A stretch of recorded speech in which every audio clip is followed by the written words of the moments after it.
درود بینندگان عزیز، به برنامه اخبار آزادی خوش آمدید. امروز پنجشنبه 8 آگوست است و من عبدالله اشرف هستم همراهتان. در برنامه امروز این موضوع ها را داریم.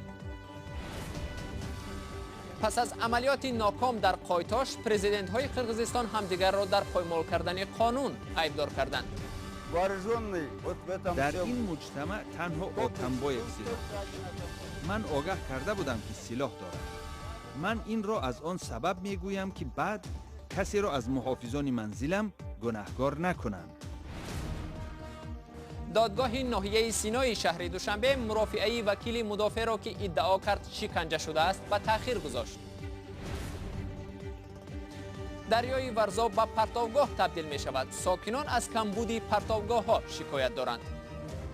در همین دهه دوباره ما دو تا واسه پرتوگاه داریم. یکی دو تا برای ما کمی کمه.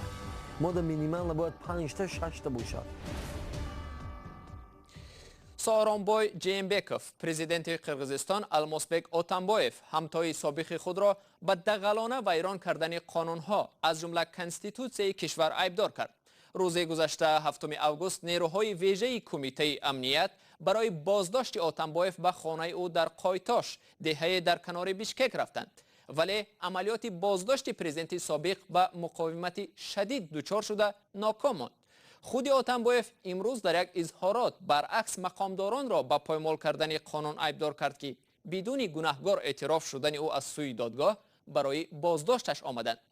چون و چرای این ماجرای خونین در قرقیزستان در گزارش کیومرسی عطا. روز پنجشنبه، یک روز پس از عملیات ناکامی بازداشت سابق پرزیدنت قرقیزستان الماسبک اتنبایف که با مرگ یک نفر و جراحت 52 کسی دیگر به انجام رسید، پرزیدنت قرقیزستان سارانبای جیمبکوف و اتنبایف یک دیگر را مسئول این وضع ناگوار نامیدند. منزل زیست اتنبایف هنوز هم در احاطه طرفدارانش است. روز 7 آگوست عملیات نیروهای تعیینات خاص کمیته دولتی امنیت ملی قرقیزستان برای بازداشت اتنبایف 62 ساله ناکام شد. طرفداران اتنبایف مقاومت نشان داده بر علاوه 6 افسر امنیتی را به گرو گرفتند. فعلا سربازان گروه تعیینات خاص کمیته دولتی امنیت ملی در دهه قایتاش قرار دارند. در رفت عملیات بازداشت پرزیدنت سابق الماسبک اتنبایف یک چند افسر امنیتی جراحت برداشتند که متاسفانه یکی از آنها بر اثر زخم‌های وزنین در شفاخانه جان داد. تیر سلاح اسنایپری که از طرف منزل پرزیدنت سابق آمده بود، عضوهای حیاتاً مهم این خادم را مجروح کرد. یادآور می‌شوم که سربازان تنها تیر رزینی استفاده بردند. از منزل پرزیدنت سابق باشد، سلاح جنگی استفاده شد.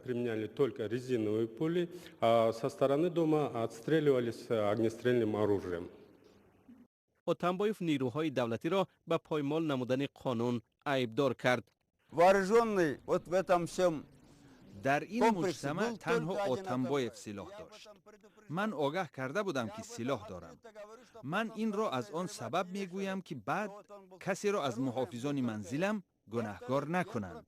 و دوم اینکه دادستان کل باید داند که طبق قانون تا زمان اعلان حکم دادگاه منزل مرا باید خدمات حفظ دولت حمایت کند. اتنبایف که از سال 2011 تا 2017 رئیس جمهور قرقیزستان بود، با 5 اتهام از جمله فساد و سوء استفاده از قدرت روبرو می باشد. تابستان سال روان پارلمانت قرقیزستان اتنبایف را از مقام پرزیدنت سابق و مسئولیت محروم کرد. اتنبایف چند دفعه به بازپرسی دعوت شد ولی درخواست مفتشان را رد نمود. پرزیدنت قرقیزستان سارانبای جیمبکوف روز 8 آگوست در جلسه شورای امنیت کشورش گفت که اتنبایف بر روند قانونی تفتیشات مقاومت مسلحانه کرد و کنستیتوسیا و قانونگذاری کشور را دغلانه ویران نمود. پرزیدنت قرقیزستان گفت که به مقامات حفظ حقوق و ترتیبات دستور داده است که به زودترین فرصت نظم و ثبات کشور را برقرار کنند. در این بین اتنبایف در نزد بینای میدیا فروم شهر بیشکک که به او تعلق دارد و تلویزیون اپریل هم در آنجا جایگیر است، تظاهرات بدون مهلت اعلان کرد. بینندگان عزیز، ما حادثه های قرقیزستان را پیگیری داریم و شما در صحیفه آزادی ویدیو در یوتیوب و سامانه www.azadi.org می توانید با آخرین تحولات آشنا شوید. دو تشکیلات غیر دولتی در تاجیکستان اتفاق ادوکات‌ها و ائتلاف سازمان‌های جمعیتی ضد شکنجه ادعا کردند که کارمندان اگنتی مبارزه با کروپسیا ادوکات تاجیک را به پاره دادن به یک کارمند سود و به دام افتادن او وادار نمودند. ادوکات عبدالعزیز عبدالرحمنزاده این درخواست کارمندان آژانسی را رد کرده است و اکنون خود در کرسی عیبداری می نشیند. اگنتی مبارزه با کروپسیا او را به قلابی متهم می کند. ادامه موضوع در گزارش مرافع دادگاهی عبدالعزیز عبدالرحمنزاده وکیل دفاع که آژانسی ضد فساد او را با قلاب گمانبر می‌داند در روز دوم هم به تأخیر گذاشته شد.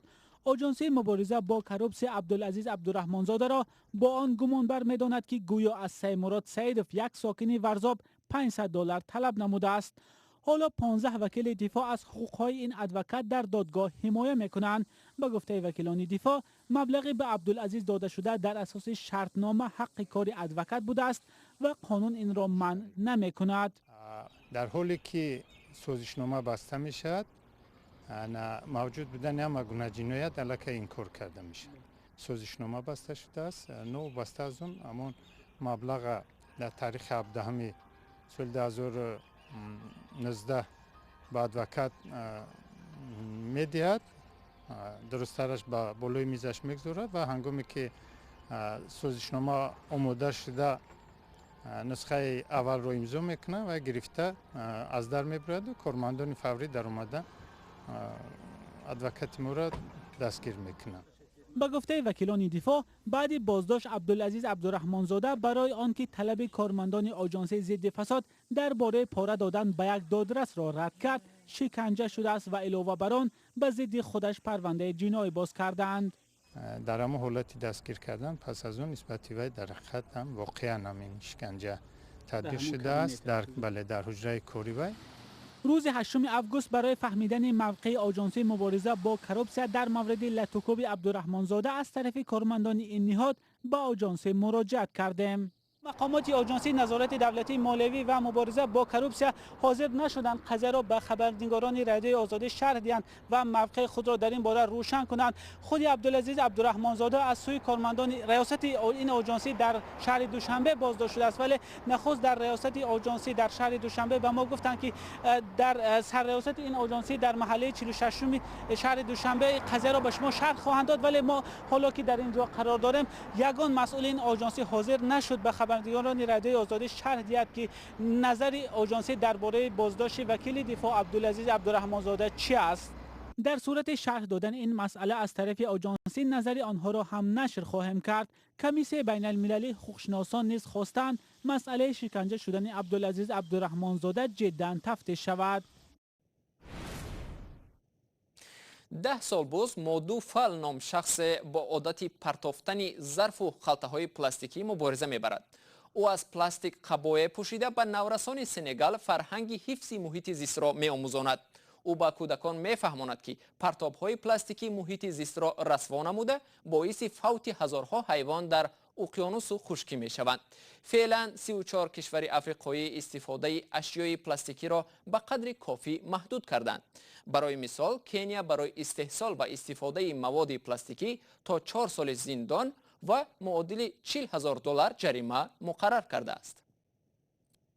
شاید برای تاجیکستان هم بازنگری استفاده مواد پلاستیکی ضرور باشد. یک تفتیش مقامات محلی نشان داد که وضع در ناحیه ورزاب کنار پایتخت تاجیکستان و به ویژه رود ورزاب که سرچشمه آب نوشابه شهر دوشنبه است پر از پرتاب و به خصوص ظرف‌های پلاستیکی می باشند. ساکنان میگویند جای برای پرتابی ندارند. شهرهای عبدالله ادامه می‌دهد. بالای بامی خانه دلارام رویبه به پرتابگاهی دهه تبدیل شده است. میگوید مردم به خاطر نبود جای پرتابگاه خودسرانه پرتاب‌های خود را پهلوی بالای خانه او می‌ریزند. شمال شب همش در درون خانه می‌ریزم، میرم علاو میزنم، همه هوای جمع گیر میکنم، پگاهی میرم با همون خیلی. در این دهه بیش از 300 خانواده زندگی میکنند و اگر قسمی هم اینجا پرتاب‌های خود را آورند باقی مانده پرتاب‌های معیشی خود را به دریا می‌پرتایند. دهه دوآبه جماعت چورباغ ناحیه ورزاب از جمله دهه‌های میباشد که نزد ساحل ورزاب قرار دارد. به گفته ساکنان چون جایی نیست партовҳоро дар соҳили дарё мегузоранд ки тадриҷан ба дарё меравад. маъмулан бо оғози мавсими гармо аксари афроди истироҳаткунанда лаби рудхонаи ноҳияи варзоб истироҳат мекунанд. сокинон мегӯянд саҳми истироҳаткунандаҳо ҳам дар олуда кардани дарё кам нест. дар як санҷиши мақомот дар ин маконҳо чандин ҳодисаҳои вайрон кардани қоидаҳои ҳифзи муҳити зист ва олуда кардани дарё ошкор шудааст.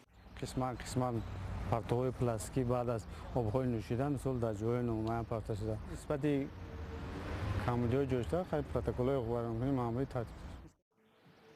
дар ҳоле ки мақомот аз ҷаримабандии сокинони соҳибони истироҳатгоҳҳо хабар медиҳанд, худи соҳибони бӯстонсароҳо мегӯянд мардуми истироҳаткунанда фарҳанги тоза нигоҳ доштани муҳиту обро надоранд ва ҳам обро ронандаҳо ифлос мекунанд. аз ҳамон шоҳроҳо сар мешавад. ҳамон нақлиёте ки мегузарад ҳам меваи аз ҳамонҷо мепахчӣ мешавад. барои ин нигоҳ доштани мо қувватамон намерасад чест. як мушоҳидаи мо нишон дод ки дар бархе аз ин маконҳои истироҳатӣ қуттиҳои партов вуҷуд надорад. ифлоси мисол рафтани партовҳо дар дарёи варзоб дар якҷоягӣ тибқи супориши гурӯҳи кори мисол милитсияи экологӣ якҷоягӣ рейди фаврӣ гузаронда. бунёди партовгоҳ дар назди дарёву соҳили рудхонаҳо манъ аст, чун боиси паҳн шудани ифлосиву бемориҳои сироатӣ мешавад, вале мардум мегӯянд аз ночорӣ ин корро мекунанд. расмӣ дута партовгоҳ дорем. дар ҳамин деҳаи доба мо дута вози партовгоҳ дорем, не ки дута барои мо ками камай. мо да минимал набояд 5-та 6-та бошад. варзоб яке аз сарчашмаҳои аслии таъмини садҳо ҳазор сокини шаҳри душанбе бо оби нӯшиданӣ аст. чанд сол боз ин ҷониб дар остонаи иди қурбон сокинони шаҳри бандарии карочӣ дар покистон шоҳиди аз болои боми баландошона поён фаровардани гову буқаҳо мешаванд. дар шаҳр барои парвариши чорво имконият нест, аммо як сокини баландошонаи карочӣ ҷои муносиберо барои ин кор пайдо кардааст. орзуи карим дар бораи парвариши сокини карочӣ дар баландошона гузориш медиҳад. дар остонаи ҷашни мусалмонон қурбон рӯзи душанбе дар шаҳри карочии покистон бо кӯмаки крани борбардор говҳои дар боми бино парваришшударо ба замин фароварданд. дар шаҳри бандарии карочӣ кам одамоне аз дидани саҳнае ки буқаи нимтонаӣ дар фазои як кӯчаи танг фуруд меояд ҳайрон намешаванд. ҳар сол пеш аз иди қурбон ҷашни исломӣ ба ҷо овардани қурбонии чорвое ки дар боми бинои чорошёна парвариш ёфтааст ба замин мефароранд. мусалмонон яке аз кӯчаҳои сераҳолии ноҳияи шаҳр нозимобод имкони дар назди хона ва кӯчаҳои пур аз одам нигоҳ доштани чорвои барои қурбонӣ омодашударо надоранд, аммо сайёд эҷоз аҳмад ҳалли ин масъаларо ёфтааст. тӯли ин солҳо муҳаммад ҳаниф ронандаи крам ба аҳмад дар поён фаровардани чорво кӯмак мекунад. ин сол ӯ 5 буқа ва як говро аз роҳи ҳавоӣ ба поён фаровард. вақте ман бори аввал инҷо омадам андаке тарсидам. хавфам аз он буд ки чорво ба болои одамон ва ё хатҳои сими барқ меафтад, аммо ин хавфам танҳо бори аввал буд. акнун бо гузашти 15-16 сол ман дар ин кор таҷрибаи калон дорам. иди қурбон бо анҷоми маросими ҳаҷ дар Макка рост меояд ва яке аз маросимҳои муҳим дар тақвими мусалмонон ба шумор меравад. дар ҷашни мусалмонон гов, гӯсфанд ё шутур қурбонӣ мекунанд. гӯштро миёни пайвандон, дӯстон тақсим мекунанд ва як қисмеро ҳам ба фақирон медиҳанд. дар покистон ҷашни иди қурбон 12 август таҷлил мешавад. бинандаи арҷманд, вақти барномаи мо инҷо ба поён мерасад. ахбори аз ин бештарро дар саҳифаи озодӣ видео дар шабакаи иҷтимоии YouTube бубинед ва ё дар сомонаи радиои озодӣ cw.org бихонед. субҳи пагоҳ шуморо барномаи навиди бомдодӣ мунтазир аст. то он дам худо нигаҳдори ҳар яки шумо азизон бошад.